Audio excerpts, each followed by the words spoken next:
Bonjour à tous, j'espère que vous allez bien. Ce soir, je vous retrouve dans une vidéo. Alors encore une fois, pour moi, c'est le matin aujourd'hui. Mais j'avais envie de partager mon petit déjeuner avec vous. Et d'aborder quelques sujets. Alors pourquoi je fais ça? Premièrement parce que j'aime beaucoup filmer le matin. Je me lève relativement tôt, là je me suis réveillée à 5h30 parce que je commence à 8h. Et j'aime bien me poser tout simplement et pouvoir discuter un petit peu avec vous. Et j'aime bien ma voix du matin un peu cassée en fait. Voilà, le matin, aussitôt, il n'y a quasiment personne de réveillé aux alentours de chez moi, il n'y a pas de voiture, il n'y a pas de bruit d'avion ni rien. Donc je suis quand même pas mal contente, ça m'évite de faire des cuts. Et en plus, du coup, je suis... Alors, attendez, hop, je vais vous tourner un petit peu. Voilà, je dirais pas je suis toute fraîche du matin puisque ce n'est pas le cas. Voilà, je me suis fait piquer encore en dessous de l'œil. Là, plus ça, c'est un petit bouton qui part. Mais la plupart du temps, je sais pas pourquoi, je me fais souvent piquer en dessous de l'œil. Je dois avoir le sang très sucré à cet endroit-là. Ou c'est parce que c'est moelleux, je ne sais pas. Et je voulais en profiter pour aborder quelques sujets avec vous, si vous voulez bien. Alors d'abord, ici vous avez un bol de céréales. C'est les céréales Trésor, vous savez, faux au chocolat.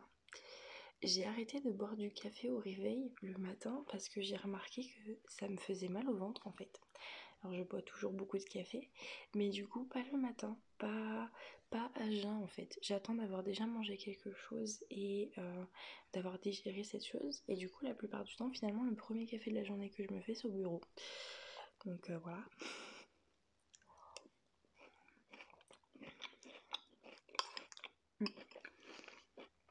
Du coup, je voulais discuter avec vous de quelque chose, enfin de plusieurs choses. La première, je voulais discuter d'une vidéo à moi, avec vous, qui est très très vieille.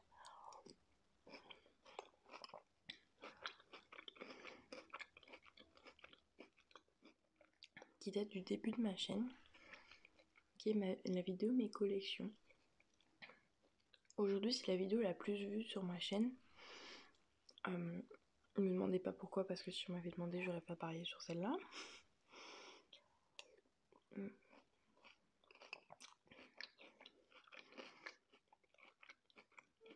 Pour le coup, c'est vraiment une vidéo toute simple où j'ai juste mon micro près de ma bouche et je vous montre mes vernis, mes glosses. C'est une vidéo qui a 4 ans, à peu près 4-5 ans. Donc je l'ai tournée, j'avais 17 ans je crois. Et le problème de cette vidéo, aujourd'hui elle a atteint 2 millions de vues. Donc je suis très fière.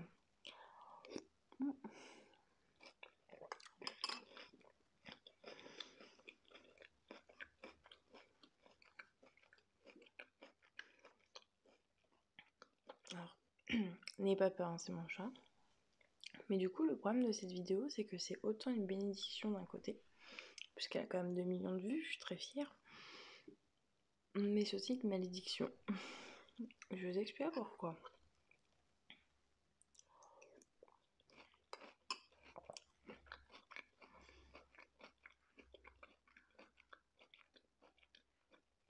On va se remettre dans le contexte de la Audrey d'il y a 4 ans. La Audrey d'il y a 4 ans, elle avait Instagram mais elle postait aucune photo. Et du coup, elle y allait jamais. Elle avait Twitter mais elle ne publiait jamais rien. Et donc les seuls réseaux sociaux qu'elle utilisait, c'était son Facebook perso et son Snapchat perso, parce qu'elle n'avait pas encore son Snapchat de chaîne. Et automatiquement, t'es restreint quand t'es pas sur les réseaux sociaux, puisqu'il y a certaines choses qui s'y passent, ou certaines polémiques qui ont lieu, dont t'es pas au courant en fait. Et sur YouTube, elle regardait de l'ASMR, que de l'ASMR.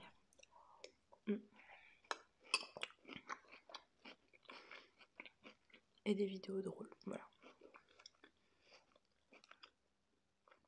Elle était en train de passer le bac, donc elle avait 17-18 ans. Je crois que j'avais 17 ans en plus. Voilà, ça c'est la Audrey de l'époque. Et forcément, comme t'es pas sur les réseaux sociaux, comme je disais, il y a certaines choses que tu ne sais pas, que tu ne vois pas. Et sur YouTube, quand tu regardes de l'ASMR, Même si j'adore la communauté CMR, ça reste assez restreint. Il n'y a pas beaucoup de chaînes comparées à certaines communautés. Il y a mon chat. Enfin bref. Et dans cette vidéo,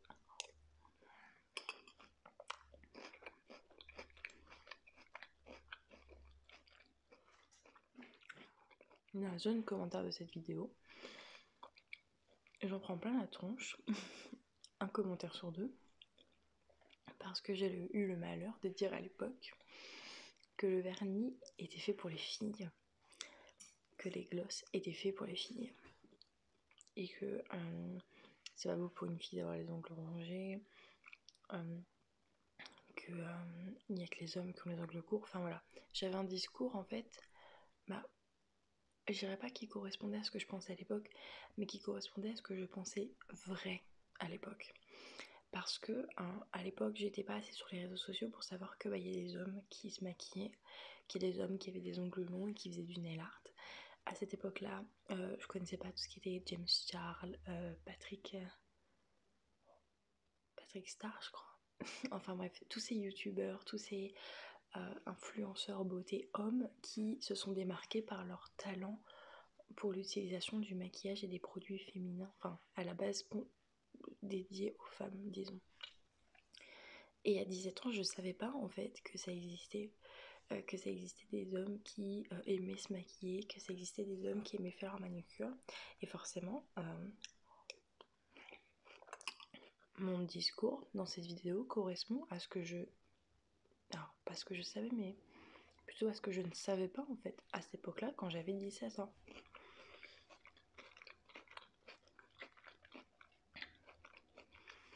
Aujourd'hui, j'ai parfaitement conscience que n'importe qui peut utiliser du maquillage, que ce soit homme, femme. Et je trouve même que certains hommes utilisent mieux le maquillage que moi. Mais je ne le savais pas à l'époque. Je vous raconte pas tout ce que je prends dans la gueule dans les commentaires. Parce que ces personnes-là... Non. Ces personnes-là, d'une, ne prennent pas en compte l'âge de la vidéo, puisque je prends des... c'est inadmissible aujourd'hui d'avoir ce genre de propos.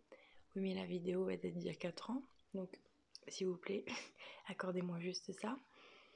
Mais surtout, ne savent pas en fait que je n'avais pas conscience de ces choses et que mon discours peut paraître très sexiste et très réducteur envers les hommes, et j'en suis désolée aujourd'hui, mais j'avais 17 ans et j'étais pas sur Instagram, j'étais pas sur Twitter, sur YouTube, je ne suivais pas de chaîne beauté américaine ou française. Je ne savais pas à cette époque-là. Et si on regarde les commentaires de ma vidéo à l'époque où je l'ai sortie, personne ne savait, puisque les commentaires c'était très belle collection, vidéo très relaxante. C'est des commentaires que j'ai pas du tout supprimés. Mais à cette époque-là, même les commentaires, personne n'était choqué de mon discours. Parce que personne ne savait, parce que c'était pas autant médiatisé que des hommes sachent se maquiller. Ou du moins, utilisent du maquillage. Sauf que depuis quelques temps, depuis 1 an et demi, 2 ans, maintenant que c'est bien ancré, les personnes qui tombent sur ma vidéo trouvent que j'ai un discours ultra sexiste. Sauf que ils ne prennent pas en compte l'âge de la vidéo. Ils ne se disent pas, s'il y a 4 ans, effectivement, il y a 4 ans, c'était pas autant populaire répandu, quoi. Donc aujourd'hui, cette vidéo tant vue et tant adorée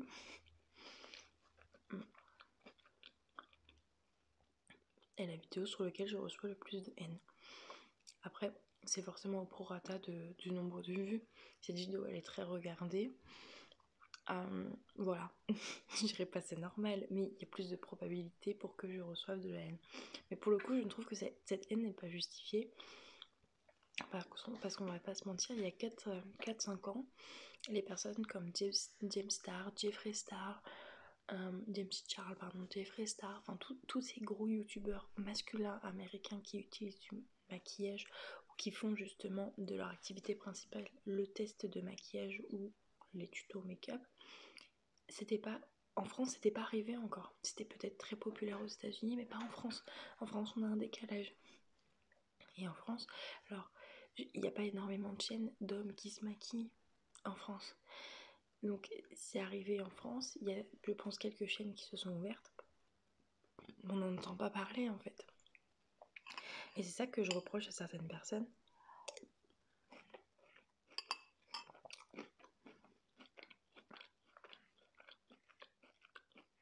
C'est de pas prendre en compte que, bah en fait j'ai 22 ans. J'en fais peut-être plus, mais j'ai 22 ans et il y a 4 ans en arrière, 4-5 ans en arrière, j'en avais 17-18 et il y a des choses dont j'étais pas au courant parce que c'est comme ça. Parce que j'étais pas sur les réseaux sociaux autant que j'y suis aujourd'hui, donc il y a des choses que j'ai pas vues, des choses que j'ai pas entendues.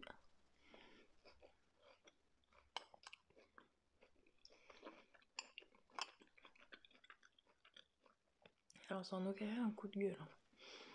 Je comprends que des personnes, en écoutant la vidéo aujourd'hui, que le message que je véhicule dans la vidéo n'est pas adapté à aujourd'hui, à ce que l'on voit, à ce que l'on vit, à ce qui est normal aujourd'hui. Mais à l'époque, c'est pas que c'était pas normal, c'est que c'était pas connu. Et les personnes n'ont pas ce recul de dire ah la vidéo, bah voilà, elle date d'il y a quand même quelques années. Effectivement à cette époque, bah c'était pas si réputé, les personnes se lâchent directement sur moi.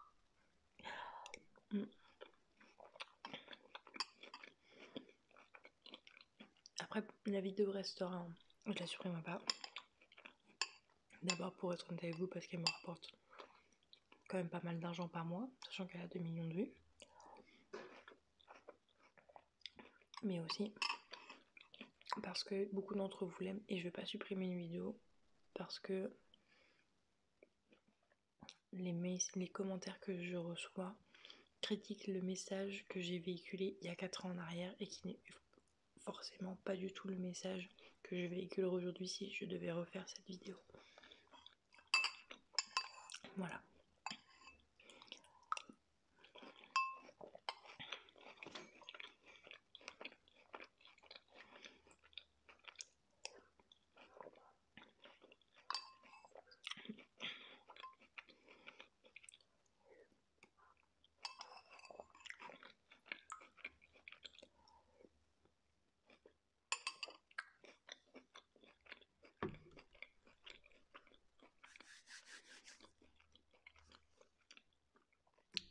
Deuxième sujet que je voulais aborder avec vous, c'est mon travail.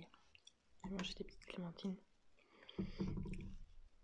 Comme certains d'entre vous le savent ou pas, j'ai changé de travail parce que je me sentais plus bien dans celui que j'avais avant.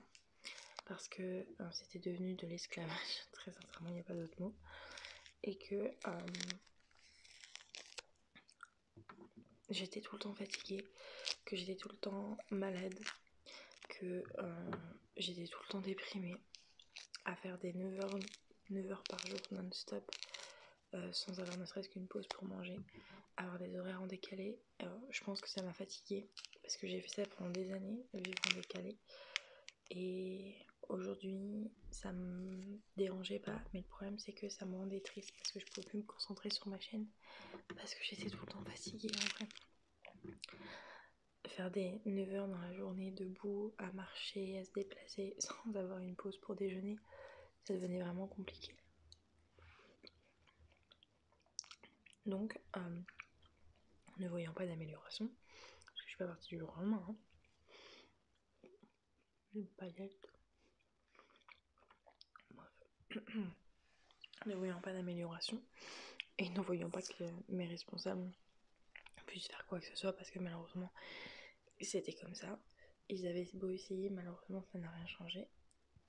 Je parle pas pour mes autres collègues, mais on est plusieurs à avoir déposé notre démission. Et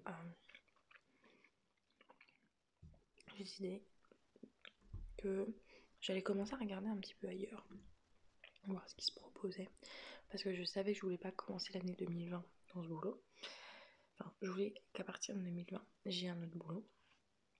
J'avais pas prévu de partir aussitôt, honnêtement. Et j'ai vu des annonces, etc. Et j'ai été contactée par le boulot où je suis actuellement. Ils m'ont proposé un poste d'assistante commerciale pour une société de concession automobile.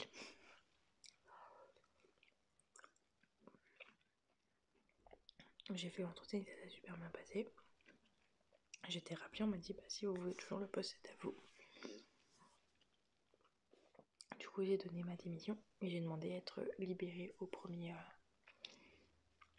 novembre pour pouvoir commencer le 4 novembre dans mon nouveau boulot.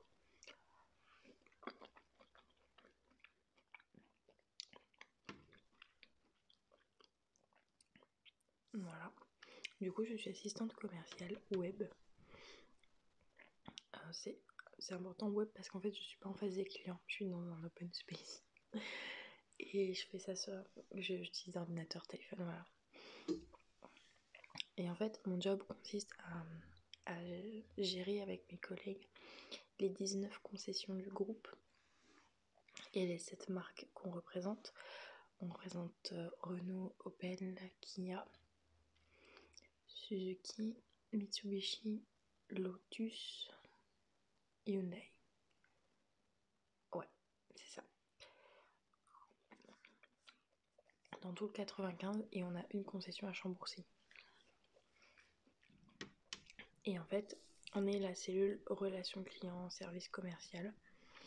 Donc, regardez qui est là.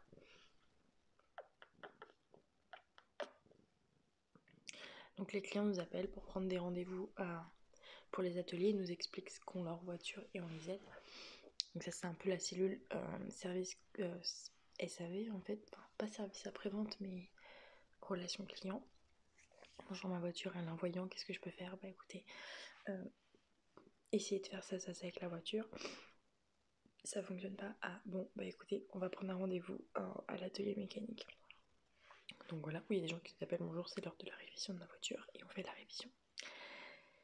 Et sinon, on fait ce qu'on appelle la préqualification client. Il y a des clients qui font une demande sur internet, viennent de site par exemple Renault, bonjour, je serais intéressée par une Renault Capture, et on les appelle et on qualifie leur demande. Donc quel est votre projet, dans combien de temps, motorisation essence ou diesel, boîte manuelle automatique, je sais pas, quels sont les équipements et les options pour vous indispensables dans ce véhicule. Voilà, on qualifie leurs demandes et on les transfère ensuite à un vendeur. Donc nous on est toute la zone de derrière qui permet quand même de ramener du chiffre dans la boîte.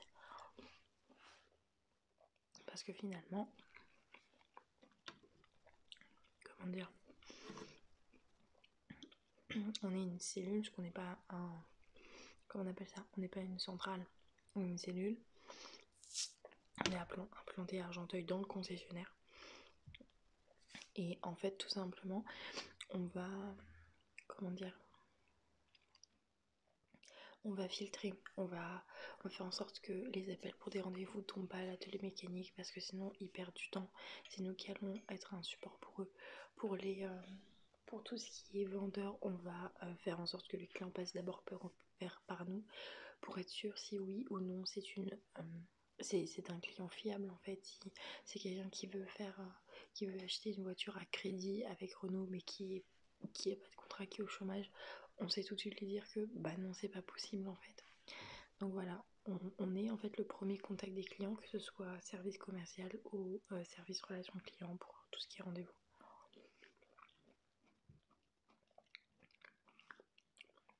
Personnellement, je trouve que c'est super bien.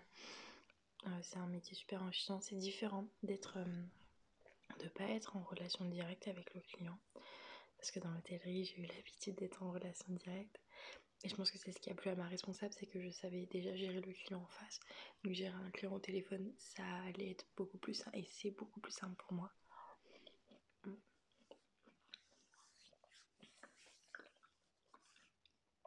Donc voilà. Pour ce qui est de mon nouveau boulot. Et j'ai choisi ce boulot-là. Et j'ai surtout choisi d'avoir des horaires fixes. parce que j'aimerais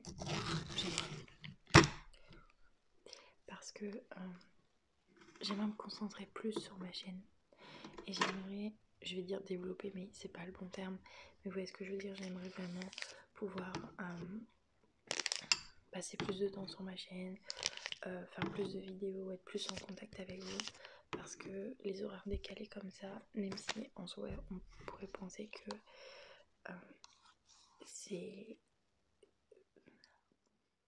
ça va avec, pas du tout en fait. Finir à minuit, après 9 heures de boulot sans pause, t'as pas envie d'allumer ta caméra pour faire une vidéo.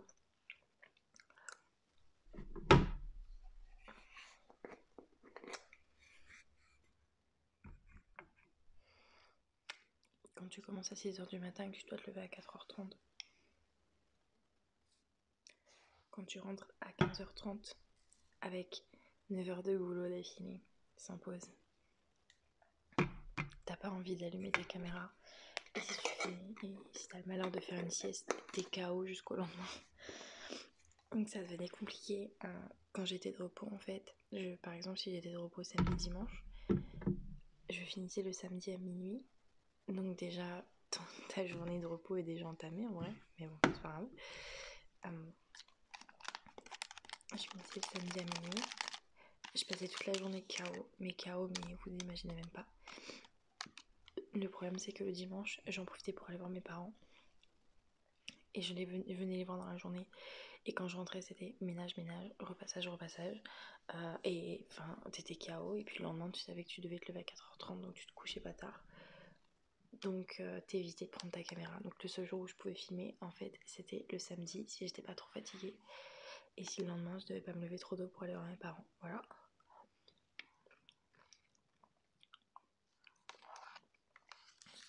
Donc je suis quand même bien contente d'avoir trouvé un travail avec des horaires super cool. Le plus tard que je puisse finir, c'est 19h. Et personnellement, ça me dérange pas parce que quand je finis à 19h, généralement, je commence à 9h30, voire 10h. Donc ça va, c'est pas non plus un réveil à 6h du matin qui sonne. Je travaille un samedi sur deux. Enfin, même pour l'instant, je travaille pas un samedi sur deux parce que je gère pas tous les logiciels, mais je travaille un samedi sur deux. Donc déjà, ça c'est super cool. Pas de yaourt. Et je travaille 5 dimanches par an quand il y a des journées portes ouvertes pour des opérations commerciales. Donc oui, je suis en train de me faire soumettre par mon chat. Donc voilà, c'est vraiment un poste super cool avec des horaires super cool. On est sur un open space, donc on voit tout le monde. On n'est pas juste devant un téléphone, allô. On prend le temps de discuter. Ma responsable est vraiment super. Attendez, parce qu'elle me fait des bêtises. Ma responsable est vraiment super. Et voilà, j'ai enfin trouvé un travail où je me lève pas trop tôt le matin. J'ai pas des horaires décalés, je suis pas claquée quand je rentre, donc c'est à dire que le soir je peux allumer ma caméra et vous faire une vidéo parce que je ne suis pas fatiguée de ma journée. Et c'est vraiment ça que je recherchais.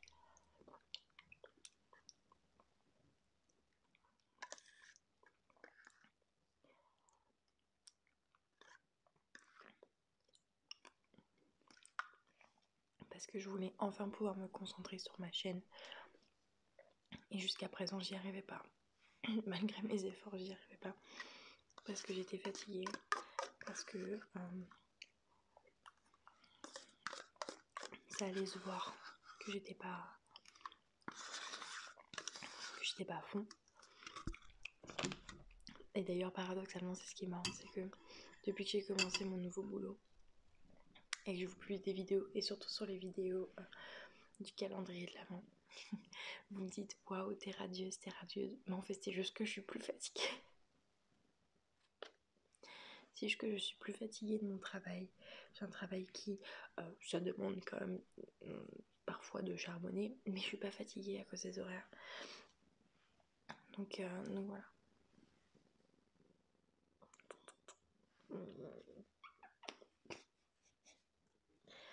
Je suis pas fatiguée à cause des horaires. Donc quand vous me dites waouh t'es radieuse, t'as l'air heureuse en ce moment, non c'est juste que je dors à nouveau.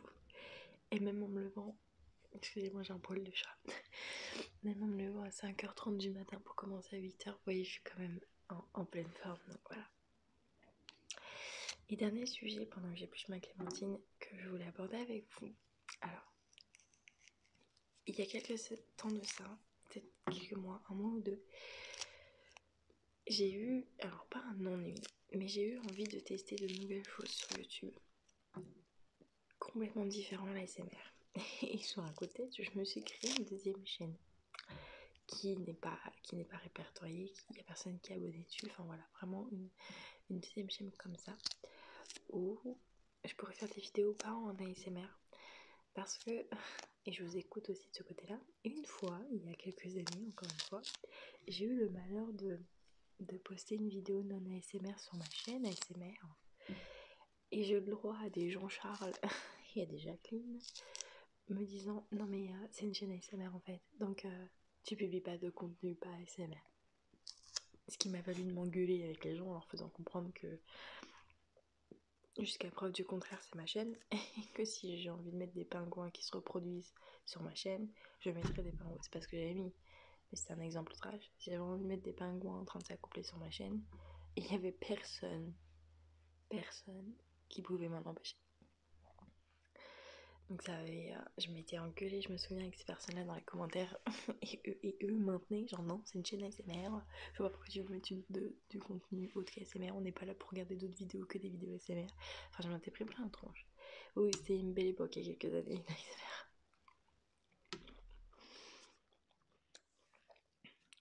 Et alors je dis pas que ça m'a traumatisée, mais je me dis effectivement que ça doit pas être cool pour vous de recevoir une notification de l'SMD ASMR à une vidéo en ligne et de tomber sur un truc qui n'est pas ASMR.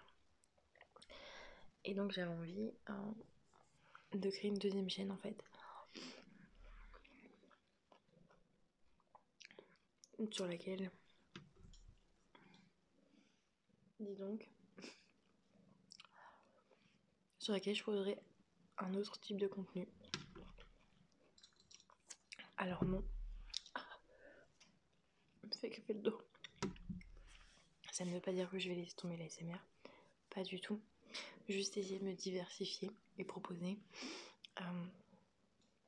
d'autres trucs sympas, d'autres trucs différents qui pourront peut-être même vous permettre de me connaître moi, aborder des sujets qui pour moi n'ont pas lieu d'être dans l'ASMR et qui ne sont pas raccords avec l'ASMR. On sera pas une chaîne de beauté, on sera pas une chaîne lifestyle où je vous apprendrai des trucs et astuces.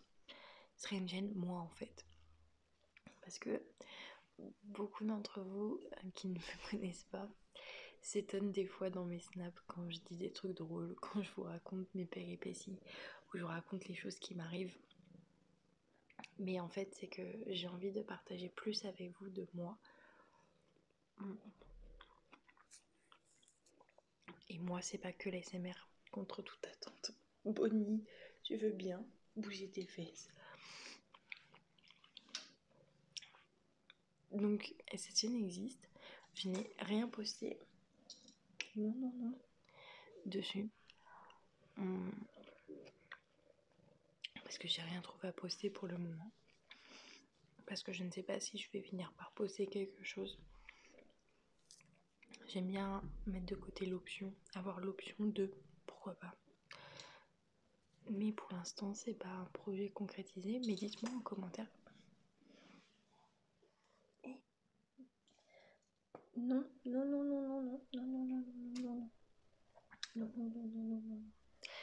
C'est pas un projet concrétisé, mais dites-moi en commentaire ce que vous en penseriez, si vous me verriez proposer ce genre de contenu différent de l'ASMR, si vous me verriez...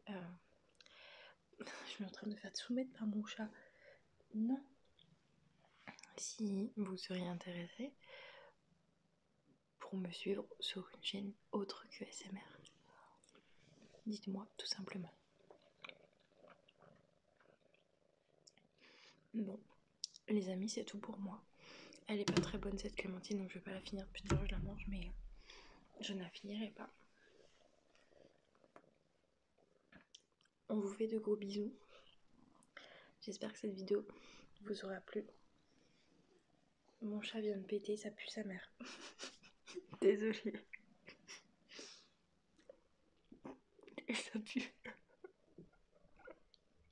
C'est dégueulasse.